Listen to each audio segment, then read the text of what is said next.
আগামী শুক্রবার অথবা শনিবার সাপ্লিমেন্টারি লিস্ট বেরোবে। যারা ট্রাইব্যুনালে যাবেন কোর্ট সেই লিস্ট শেয়ার করবে সিও অফিসের সঙ্গে।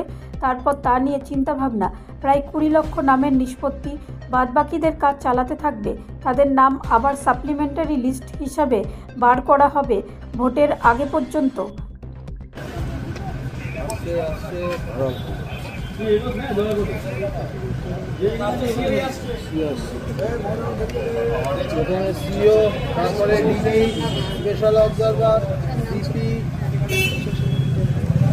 সবাই একসঙ্গে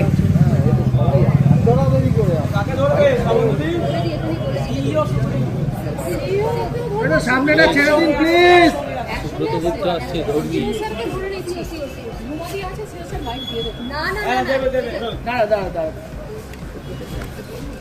একটু মাঝখানটা ছেড়ে দিন।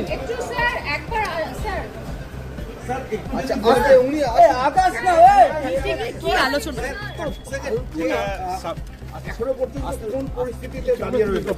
আমি তুলছি না। সাপ্লিমেন্টারি লিস্ট পাবলিকেশন নিয়ে আলোচনা হয়েছে। আশা করা হচ্ছে যে এই সপ্তাহের মধ্যেই আমরা পাবলিশ করতে পারবো। এই সপ্তাহে কথা বেজাও sir about the tribunal জাজেস Gopal কি করছি? ওনারা সিদ্ধান্ত নিয়েছেন, ওদের নাম আমাদের সাথে শেয়ার করবেন একদিন।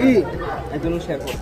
কবে নাগাদ বিরোধী দলের সাপ্লিমেন্টারি তালিকা কিছু এখন যে অবস্থায় আছে তাতে শুক্রবার বা শনিবার বেরিয়ে যাওয়া উচিত। আর ট্রাইব্যুনালে কিছু আলোচনা হলো, ওনারা নাম পাঠাবেন আমাদের কাছে, আমরা ব্যবস্থা করলে তারপর ট্রাইব্যুনাল কাজ করতে শুরু করবে। একটা তো প্রশ্ন উঠছে যে প্রায় 40 লাখ ভোট খাচ্ছে, তাহলে ভোটের আগে এদের ভবিষ্যৎ কি হবে? এদের তো প্রত্যেক দিনই হিয়ারিং হচ্ছে। হিয়ারিং এ আমরা সাপ্লিমেন্টারি, ভবিষ্যতেও সাপ্লিমেন্টারি বেরোবে। কিন্তু স্যার ট্রাইব্যুনালের আগের দিন পর্যন্ত না হলে দীর্ঘতা তাহলে কি তারা ভোট দিতে পারবে? ধরুন হাইপোথেটিক্যাল প্রশ্ন করে তো লাভ নেই। আমি বলতে পারি যে যা যা হচ্ছে সেগুলো সাপ্লিমেন্টারি লিস্টে উঠবে। কোর্টের অর্ডার খুব স্পষ্ট। এখনো পর্যন্ত কত পেন্ডিং?